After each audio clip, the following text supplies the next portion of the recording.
ये नंदी धर्म का प्रतीक है। किसका प्रतीक है? इसलिए शंकर जी के मंदिर में नंदी जब बैठते हैं तो कितने पांव नंदी के बाहर होते हैं और कितने भीतर? कितने बाहर हैं? नंदी को ध्यान से देखना, शिव जी के मंदिर में एक पांव बाहर होता है नंदी का और 3 पांव मुड़े हुए अंदर की ओर। ये 3 पांव नंदी के टूटे हुए हैं, एक पांव है नंदी का। तो धर्म के 4 चरण होते हैं। धर्म के कितने पांव? सत्य, दया, दान, तप। जिसमें कलयुग में, सतयुग त्रेता द्वापर में तो सत्य, दया, दान, तप चारों पांव थे, नंदी चारों पांव से खड़ा था। पर कलयुग में नंदी के मतलब धर्म के 3 पांव टूट चुके। सत्य टूट गया, अब सत्य तो नहीं ही है, ना के बराबर। सत्य कहां कोई बोल रहा? सत्य। दया, अब दया नहीं है। दया होती तो लोग जीव हत्या अपने स्वाद के लिए क्यों करते? अच्छा एक बात बताओ, मांस खाना सही है? आप मांस खाते हो? अंडा, मछली, मुर्गी, बकरा, बकरी। कुछ लोग कहते हैं कि जी मांस खाओ या गेहूं अनाज खाओ, क्या अंतर है? सब में तो जान है।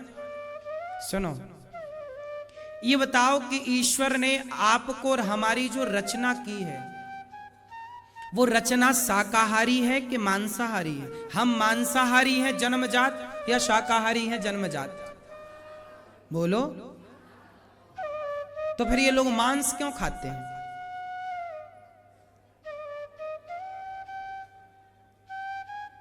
क्यों मांस खाते हैं लोग? आजकल लोग कहते हैं कि जी मांस, कुछ लोग मांस खाने की पैरवी करते हैं। एक बात बताओ, यदि मांस खाने के लिए ईश्वर ने हमें बनाया होता तो छोटे बच्चे को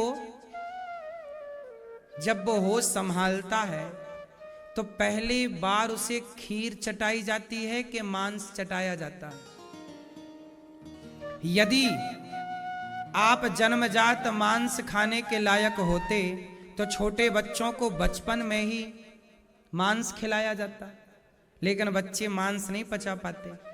बच्चों को मां का दूध और मां के दूध के बाद सात्विक चीजें खिलाई जाती हैं। हाँ या ना? तो आज के अंदर लोगों के भीतर दया नहीं है। सत्य टूट गया पांव सत्य का, दया का पांव और तप का पांव। तपस्या कोई नहीं करता, तप का पांव टूटा। कलयुग में केवल एक पांव बचा नंदी का और वह है दान। ये न केन विधि दान करे कल्याण।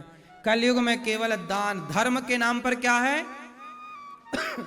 जबकि धर्म के 4 चरण हैं, 3 टूट गए, एक पांव बचा, केवल दान। आज देश में जितना भी धर्म टिका है केवल दान के बल पर। इसलिए नंदी का एक पांव। तो शंकर जी बैल पर नहीं चढ़ते, शंकर जी बैल की सवारी नहीं करते, शंकर जी धर्म की सवारी करते हैं। किस पर सवार हैं? धर्म पर आरूढ़ हैं भगवान शिव। इसलिए हमें भी धर्म पर आरूढ़ होना चाहिए। धर्म पर आरूढ़ होने का मतलब है धर्म से चलना चाहिए। किससे चलना चाहिए भैया? धर्म से चलना। और आजकल लोग किससे चल रहे हैं? अधर्म से। किससे चल रहे हैं? अधर्म से। अधर्म किसे कहते हैं? अधर्म क्या है? आप बताओ, आप धर्म से चलते हैं कि अधर्म से? धर्म से। क्या है धर्म? अधर्म क्या है? चलो ये बताओ। झूठ बोलना धर्म है? झूठ बोलना धर्म? आप झूठ बोलते हो कि नहीं? नहीं बोलते? बिल्कुल है। रात ना के बराबर। कितना ना के बराबर? 24%। 1% झूठ। ठीक है, तो झूठ बोलना धर्म है कि अधर्म? आप कितने % झूठ बोलते हैं चश्मा वाले भैया? हैं? कितने % झूठ बोलते हैं बताओ? 10%। और आप दादाजी कितने % झूठ बोलते हैं? बिल्कुल नहीं बोलते, 100% सच। वाह, आप कितने % झूठ बोलते हैं? ले बोलो, तुम नाम ले रहे हो ऊपर वाले का, डबल फाइन लगेगा ईश्वर की तरफ से। जब आप बोल रहे हो तो आप विचार करके बोलो ना कि सच बोल रहे हो कि झूठ। देखो, इस तरह की बातें करके बचो ना, ये तो केवल बचना है ना। ये स्थिति अलग है। यदि ये स्थिति है ना, तो फिर ये स्थिति वाली स्थिति ही अलग है कि फिर जो कर रहा ईश्वर कर रहा, पहले उस स्थिति तक आप पहुंचो तो सही, बात करो उस स्थिति की, पर हो नहीं उस स्थिति में, तो फिर उस स्थिति का आड़ लेकर के फिर पाप करोगे तो डबल दंड मिलेगा। अभी हम सामान्य मनुष्य हैं तो सामान्य ठीक है। जब आप वो अवधूत अवस्था, आप जिसकी बात कर रहे हैं वो अवधूत अवस्था, कि जो बोला फिर वाणी से जो निकला वो ईश्वर, फिर सर्वम खलविदम ब्रह्म, सब जगह ईश्वर, आप भगवान सबको देखे ईश्वर, फिर जो हो रहा है भगवद इच्छा, वो भी एक स्थिति है। पर देखो, उस स्थिति तक यदि आप पहुंच गए हैं तो ठीक है, प्रणाम है। नहीं पहुंचे तो फिर उस स्थिति का नाम लेकर के छिपाओ ना अपने पापों को। भगवान को कपट अच्छा नहीं लगता, यही कपट है कि मैं हूं नहीं उस तरह से, और बताऊं कि जी मैं बड़ा सिद्ध आदमी हूं। इसलिए नहीं, आपके लिए नहीं, सबके लिए बोल रहा हूं। कुछ लोग होते हैं ना, जैसे कुछ लोग कह रहे हैं हम झूठ नहीं बोलते। इस धरती में ऐसा कोई नहीं है जो पाप ना करता हो। बात इतनी है कि कोई स्वीकार करता है, कोई स्वीकार नहीं करता। फर्क इतना है। भगवान कहते हैं तुम पापी हो, कोई बात नहीं। कौन रहेगा पाप के बिना इस धरती पे? तुम एक पांव रखते हो ना, तो तुम्हारे पांव के नीचे ना चाह करके भी चींटियां मर जाती हैं, ना चाह करके भी जीव हत्या हो जाती है। तुम नहीं चाहते तो भी तुम्हारे मुंह से झूठ निकल जाता है। कोई कह नहीं सकता कि जी मैं झूठ नहीं बोलता। सब झूठ बोलते हैं, कोई जानकर बोलता है, कोई अनजाने में बोलता है। किसी का झूठ में स्वार्थ होता है तो किसी का झूठ में स्वार्थ नहीं होता। इसलिए कहता हूं कि आप ये कहो कि हां, मैं अभी झूठ, छल, कपट, बुराइयों में उलझा हुआ हूं। जब आप ये स्वीकार कर लोगे कि आप गलत हैं, जब स्वीकार करोगे गलतियां, तो ही सुधार होंगी। और आपने यही मान लिया कि नहीं मैं तो गलत हूं ही नहीं, तो सुधार की सारी संभावनाएं खत्म। क्यों जी, बात सही है। इसलिए स्वीकार करो। आपको आपसे बेहतर कोई नहीं जानता। आपको मैं कभी नहीं जान सकता, लेकिन आपको आप अच्छे से जानते हैं। आपको आप अच्छे से, मैं नहीं जानता आपको। इसलिए आप कभी मुंह दिखाना है ना, तो आपको ही दिखाना पड़ेगा ईश्वर के सामने। मुझे मेरा मुंह मैं दिखाऊंगा, मैं सही हूं कि गलत ये मुझे पता है, आप सही हैं कि गलत ये आपको पता। लेकिन ईश्वर जब देखेंगे तो ये देखेंगे कि क्या आपने गलतियां स्वीकार की। रावण से यही तो कहा राम जी ने, तू गलत है, सीता चुरा लिया, कोई बात नहीं, एक बार एक काम कर, सीता को आगे कर और तू मेरी शरण में आ जा। यदि रावण, हनुमान जी यही समझाने तो गए थे, रावण चल सीता मां को लेकर राम जी की शरण में। यदि राम जी की शरण में आ जाता रावण, तो राम जी तो क्षमा कर देते ना। भले तुमने चोरी करी हमारी पत्नी की, लेकिन राम जी ने मारा कब? जब रावण ने अपनी गलतियों को स्वीकार। इसलिए गलती करने वाला गलत नहीं है, गलतियों को स्वीकार ना करने वाला गलत है। तो शंकर जी किस पर बैठे हैं? हाँ, धर्म पर। और हमें किस पर रहना है? पूरी कोशिश करो कि झूठ ना बोलो। कोशिश पूरी करो कि आप नहीं असत्य समपातक पुंजा, असत्य से बड़ा कोई पाप नहीं है और सत्य से बड़ा कोई पुण्य नहीं है। कोशिश करो कि झूठ ना बोले। यदि झूठ बोला गया है तो उस झूठ को स्वीकार करो। भैया झूठ बोले, क्षमा करिएगा, स्वीकार करो भगवान के आगे और उस व्यक्ति के आगे क्षमा। कोई बात नहीं, निकल गया मुंह से, भैया अच्छा क्षमा क्षमा सॉरी, गल झूठ निकला, स्वीकार करो। कई बार कुछ लोग होते झूठ बोलते हैं, वो स्वीकार और नहीं करते, फैलते जाते हैं, नहीं नहीं नहीं नहीं नहीं हम सही हैं, सही है, सही। स्वीकार करो, गलती स्वीकार करो और सुधार करो। यदि सुधारा नहीं गया तो फिर वो गलती बनी रहेगी। तो आपके भीतर, हमारे भीतर गलतियां हैं, हम स्वीकार करते हैं। मैं भी गलतियां करता हूं, बिल्कुल स्वीकार करता हूं, सुधार भी करता हूं। तो असत्य कभी नहीं बोलना चाहिए, सदा दान करना चाहिए, सदा सबका भला करना चाहिए। शंकर जी शिव पर बैठकर यही समझा रहे हैं कि मनुष्य, राम जी बैठे हैं हृदय में शिव जी के, भगवान शंकर कहते हैं कि जो धर्म पर सवार होगा राम उसके हृदय में सवार हो जाएंगे। गणेश जी चूहे पे काहे बैठते हैं? चूहा मर नहीं जाएगा गणेश जी बैठेंगे उसके ऊपर तो है? किसका प्रतीक है चूहा? चूहा और गणेश जी का क्या कॉम्बिनेशन है समझो।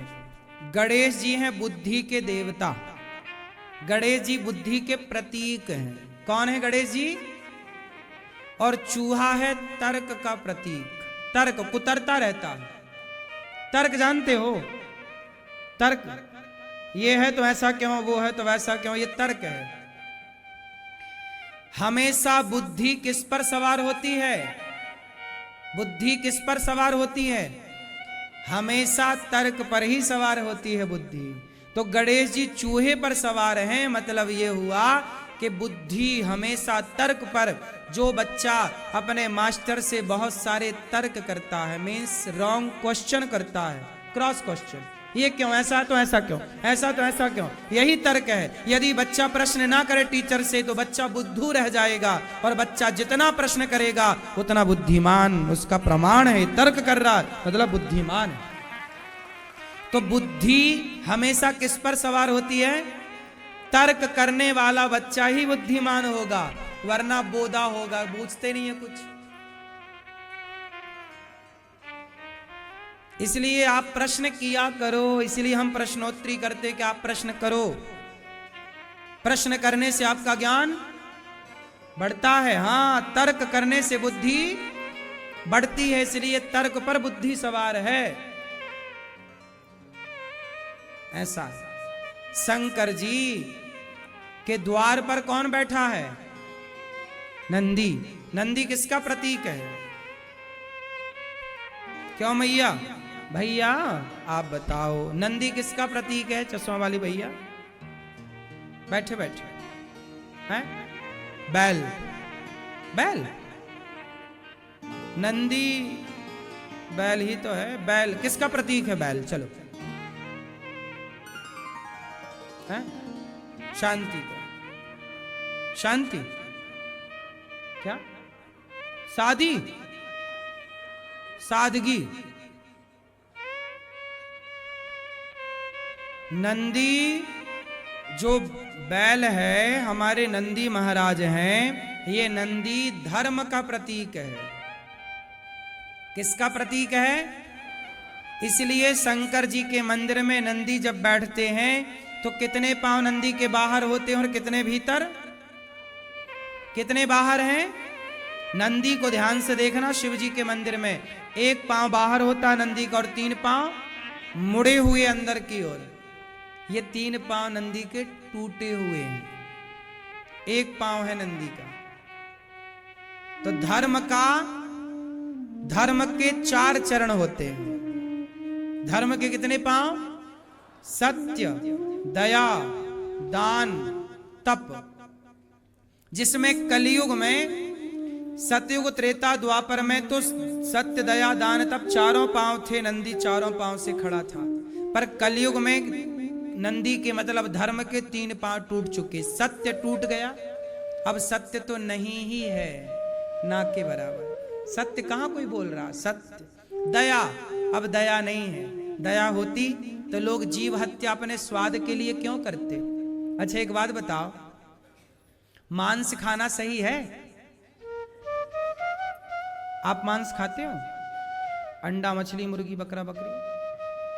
कुछ लोग कहते हैं कि जी मांस खाओ या गेहूं अनाज खाओ, क्या अंतर है? सब में तो जान है। सुनो, ये बताओ कि ईश्वर ने आपको और हमारी जो रचना की है, वो रचना शाकाहारी है कि मांसाहारी है? हम मांसाहारी हैं जन्मजात या शाकाहारी हैं जन्मजात? बोलो। तो फिर ये लोग मांस क्यों खाते हैं?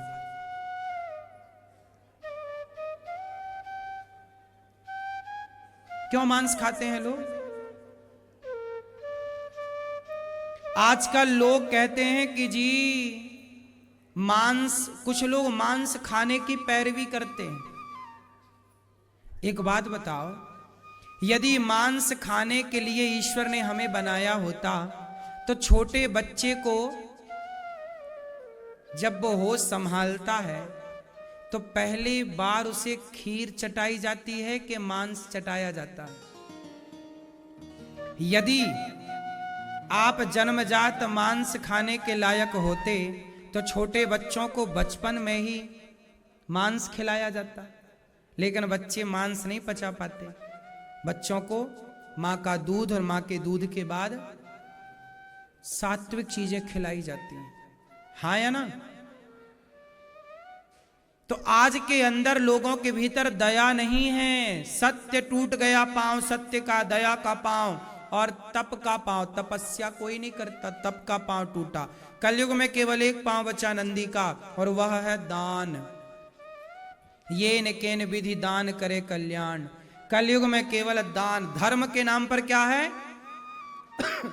जबकि धर्म के 4 चरण हैं, 3 टूट गए, एक पांव बचा, केवल दान।